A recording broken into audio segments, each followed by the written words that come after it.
Assalamu alaikum wa rahmatullahi wa barakatuh, mes chers frères et sœurs. Aujourd'hui, un sujet brûlant secoue les croyants, en particulier ici en France.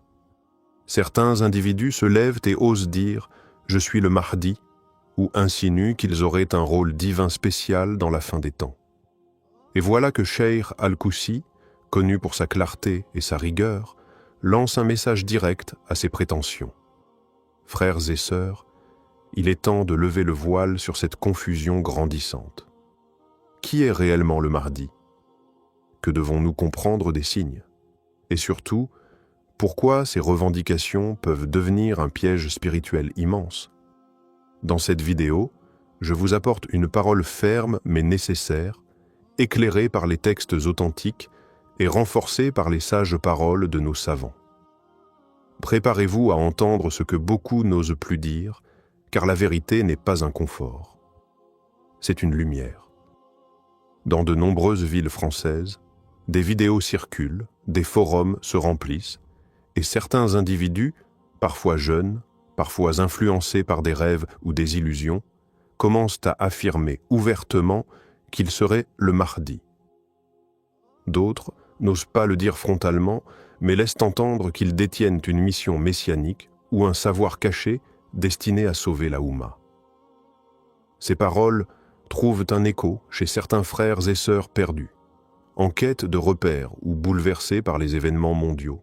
Mais cette vague de prétention n'est pas nouvelle.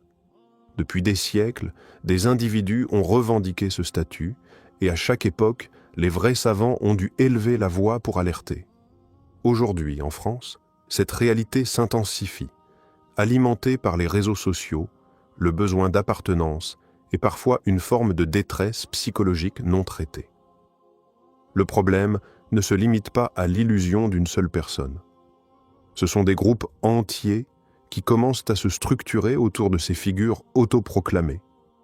Des discours ésotériques se diffusent, mélangeant vérité et mensonge, religion et manipulation.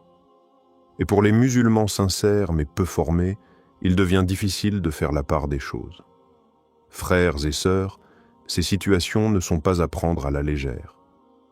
Car derrière cette multiplication de Mahdi autoproclamés se cache une épreuve de taille, celle de la fitna, de la division et de la déviation. Frères et sœurs, face à toutes ces confusions, il est impératif de revenir aux sources claires de l'islam.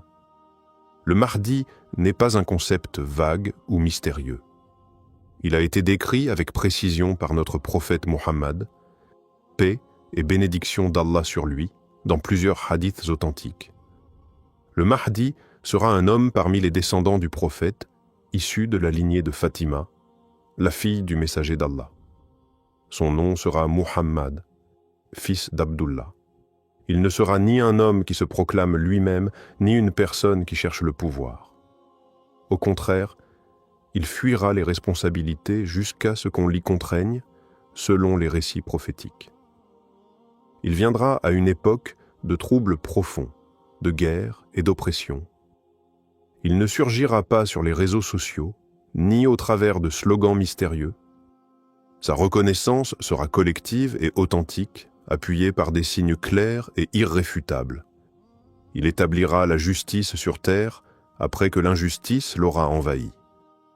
Il ne se distinguera pas par ses propres paroles, mais par la force d'Allah et le soutien que lui accorderont les vrais croyants. Il n'aura pas besoin de prouver son rôle, car les événements divins le confirmeront. Il est donc impensable de voir un homme sans aucune science, sans ascendance claire, sans signe prophétique visible, se lever dans une ville de France ou d'ailleurs et dire « c'est moi ». Cela va à l'encontre de tout ce qu'ont transmis les compagnons, les savants et les générations successives. Le Mahdi n'aura rien d'un charlatan ou d'un opportuniste. Il sera un serviteur humble, un chef guidé, reconnu par les pieux et soutenu par le décret d'Allah, non par ses propres affirmations. Le Cheikh Al-Koussi, connu pour sa franchise et son engagement envers la vérité, a récemment pris la parole avec une fermeté remarquable. Face à la multiplication de discours ésotériques et de prétentions autour du Mahdi, il a lancé un message direct, sans ambiguïté. Le Mahdi n'est pas toi. Cette phrase, courte mais puissante, s'adresse à tous ceux qui, de près ou de loin, nourrissent l'idée qu'il pourrait être ce personnage attendu. Ce message est aussi une piqûre de rappel à toute la communauté. Le Mahdi n'est pas un rôle que l'on s'attribue. C'est un décret divin, une mission lourde confiée par Allah, et non un rêve de grandeur spirituelle ou une fuite des responsabilités humaines. Le cheikh a mis en garde contre ces prétentions dangereuses qui, sous des apparences de piété ou de révélation personnelle, conduisent à la division, à l'orgueil spirituel, voire à la perte totale. Il a rappelé que les signes de la fin des temps doivent être pris avec sérieux, prudence et humilité. Ce n'est pas un jeu d'interprétation personnelle, ni une compétition entre celui qui aurait reçu un rêve, une vision ou une intuition particulière. C'est un sujet grave, transmis par la prophétie, encadré par la science et réservé à l'invisible que seul Allah maîtrise. Dans ses paroles, Cheikh Al-Koussi s'adresse aussi aux jeunes musulmans de France, souvent pris entre un système oppressant et un besoin profond de sens. Il leur dit, en substance, ce n'est pas dans l'illusion d'être un sauveur que tu seras utile à ta communauté. C'est dans l'effort sincère, dans la droiture, dans l'adoration authentique et dans la patience. Si le Mahdi doit venir, il viendra selon le plan d'Allah et il n'aura pas besoin d'annoncer sa venue sur une vidéo ou de prouver quoi que ce soit à qui que ce soit. Enfin, le cheikh appelle à revenir à la science traditionnelle, aux savants enracinés, à la sagesse prophétique. Il nous dit « Méfiez-vous de ceux qui ne citent ni les sources claires, ni les savants reconnus. Car lorsqu'on délaisse la lumière de la science, on devient la proie de ses propres illusions.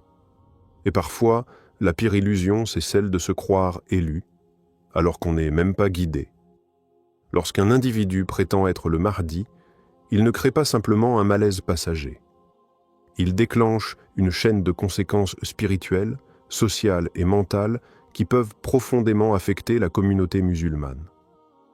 Le premier danger est la confusion. Des frères et sœurs sincères, mais peu instruits, peuvent être trompés par des discours chargés d'émotions, des références manipulées ou des récits flous. Ils voient dans ces personnages une lumière, une solution ou même une mission, et ils s'engagent, pensant servir Allah, alors qu'ils sont en train de s'éloigner des bases mêmes de la foi authentique. Le deuxième danger est la division.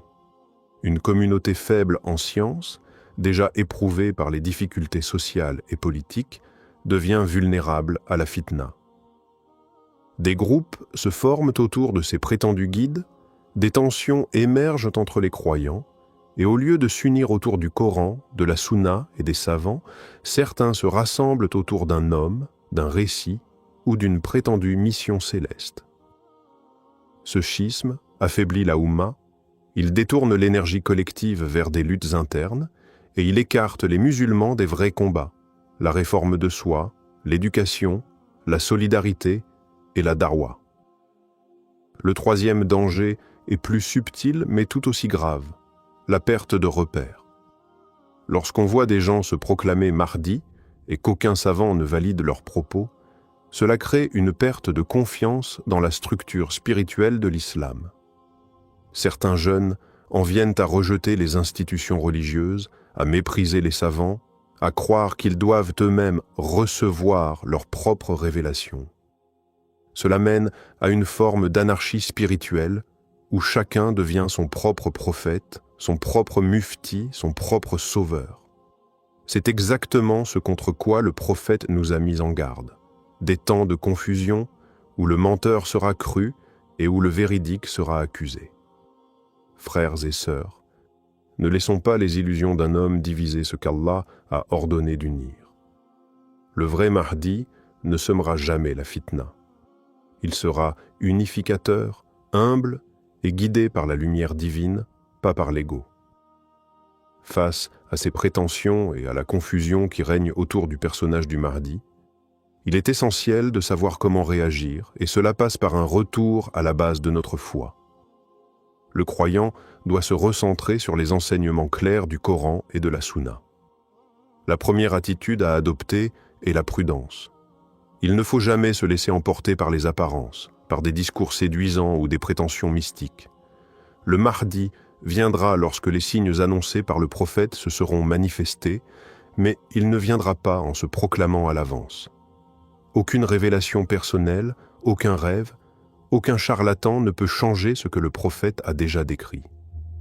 La deuxième attitude est l'engagement dans la recherche de la connaissance.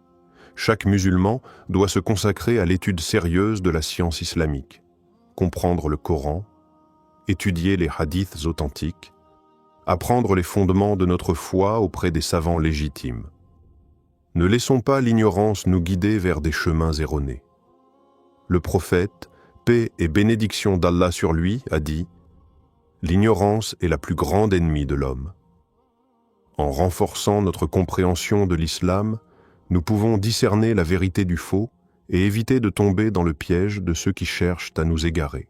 Ensuite, il est impératif de se concentrer sur l'unité de la Oumma. Les divisions créées par ces fausses annonces ne doivent pas nous faire oublier notre véritable mission, l'adoration d'Allah, la propagation de la vérité et l'aide aux autres. Nous devons rester unis dans notre amour pour le prophète et dans notre foi en la justice divine. Le Mahdi viendra dans un moment où les musulmans auront besoin de se rassembler, pas de se diviser davantage. Il est donc crucial de bâtir une communauté forte fondée sur la science, la compréhension mutuelle et la solidarité. Enfin, soyons conscients que l'attente du Mahdi ne doit pas nous rendre passifs. Si certains se concentrent sur des fausses proclamations, le croyant averti ne doit pas se détourner de l'action. Nous devons continuer à œuvrer pour la justice, lutter contre l'injustice, renforcer notre foi et préparer nos cœurs à la venue de ce jour béni. Car même si le Mahdi doit apparaître, il nous appartient de préparer la voie pour sa venue par notre propre engagement spirituel et nos actions concrètes. Frères et sœurs, à travers tout ce que nous avons abordé aujourd'hui, il est clair que la question du Mahdi n'est pas à prendre à la légère. Comme l'a souligné Cheikh Al-Koussi, le Mahdi viendra, mais il n'est pas celui que certains prétendent être. Nous devons être vigilants face à ceux qui cherchent à semer la confusion et à tromper les musulmans en prétendant détenir la vérité sur la fin des temps.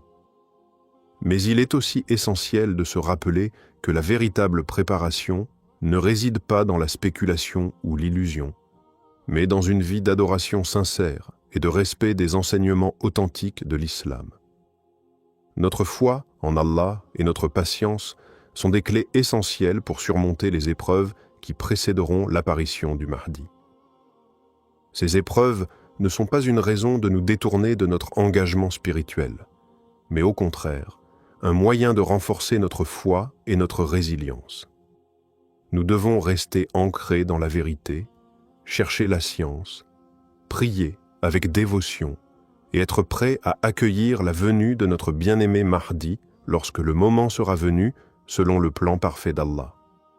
Rappelons-nous également qu'Allah, dans sa sagesse infinie, connaît le meilleur moment pour faire apparaître le Mahdi. Ce n'est pas à nous de prédire, mais à nous de nous préparer. Préparer notre cœur, renforcer notre piété et purifier nos intentions, que nos actions quotidiennes reflètent les enseignements du prophète, que nous vivions dans la sincérité, l'humilité et la patience, et que nous ne nous laissions pas détourner par des illusions.